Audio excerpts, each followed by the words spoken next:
kapatid mo nangangailangan, kahit hindi nang hihingi. Kasi meron tao mahiyain, kahit nagutom na, hindi pa nang hihingi. Meron tao mahiyain, kahit gipit na, hindi nang hihiram.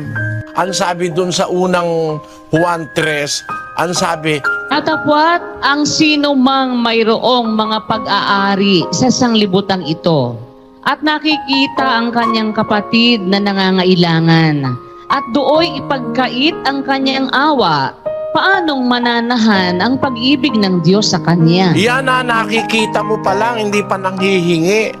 Dapat wag mo nang pagkakaitan ng awa eh. Kung nagsasanay ka ng kabanalan, kung ikaw naman, meron ka naman pag-aari, nakita mo yung kapatid mo nangangailangan, wag mong ipagkakaitang awa mo sa kanya. Yun ang pagsasanay ng kabanalan eh. Yung lagi kang pronto, lagi kang ready.